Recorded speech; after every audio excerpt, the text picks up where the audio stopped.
vegan, vegan-friendly, plant-based meat. These are all terms that we see on food products without often knowing exactly what the definitions mean. And now it seems more than a third of products labelled vegan contain animal products.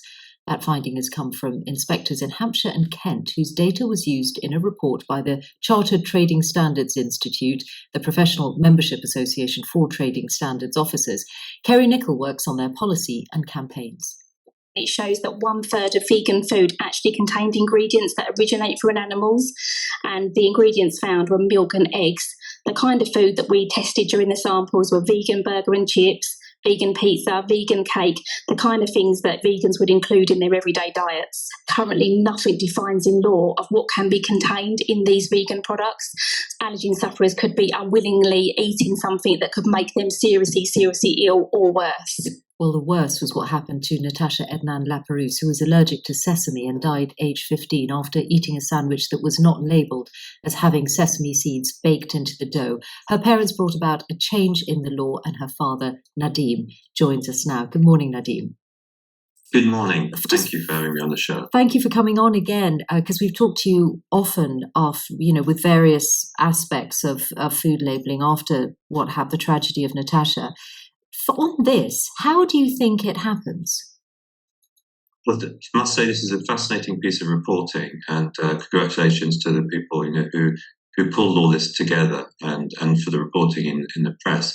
I think as a family and as a charity that we run, Natasha's foundation that represents millions of people with food allergies. It's never been more vital for people as a whole in society to know what they're actually eating and buying and eating. So the transparency, therefore, of the ingredients and the labelling.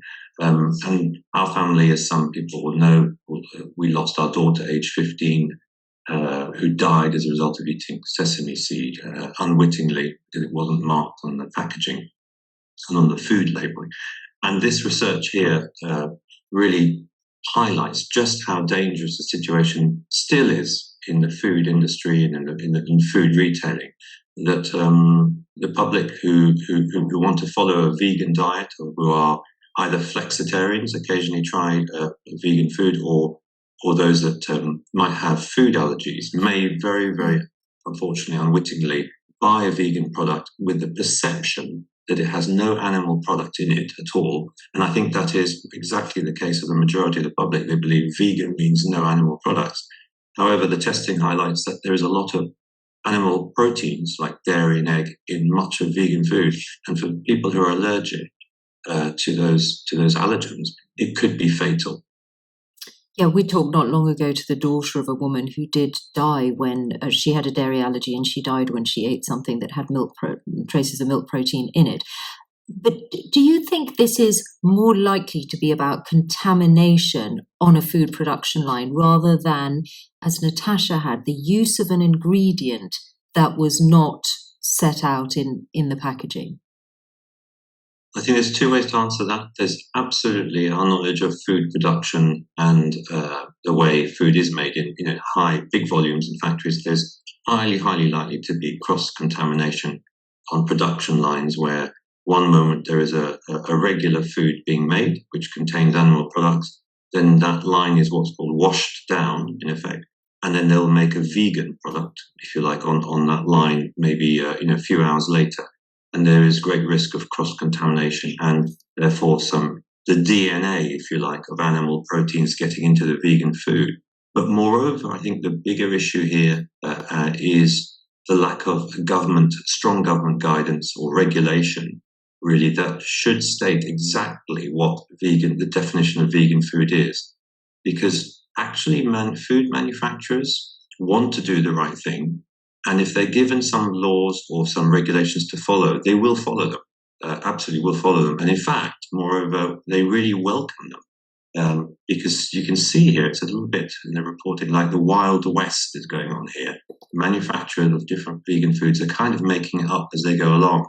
Do you think, Nadim, it would be a relatively easy thing to do, that you would say in law, I mean, the basic definition is obviously something that is vegan cannot contain any animal products, or is it more complicated than that when you get down to food additives and protein powders that that might be used, flavour enhancers, etc.?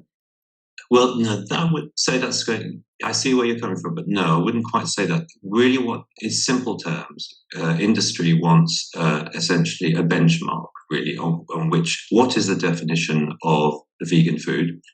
And if there are, if you like, certain thresholds that are permissible, in other words, minuscule amounts of animal DNA are permissible, for example, at a very, very low level that, for example, would not cause an allergic reaction, someone who was food allergic to say, egg or milk. It's exactly that the food industry is looking for. And earlier this year, we wrote an open letter to the Prime Minister and all the relevant secretaries of state. And that letter was signed by the CEOs of the 12 biggest food companies in the UK, Sainsbury's, Tesco's, and so forth, calling exactly for the government, the DEFRA and the Food Standards Agency, to define the thresholds across different allergens, such as dairy and egg. And therefore, industry would have a benchmark or a standard to work against. And that would bring much more safety around food and allergy. And in fact, solve the very issue we're talking about now. Did you get a response, Nadim?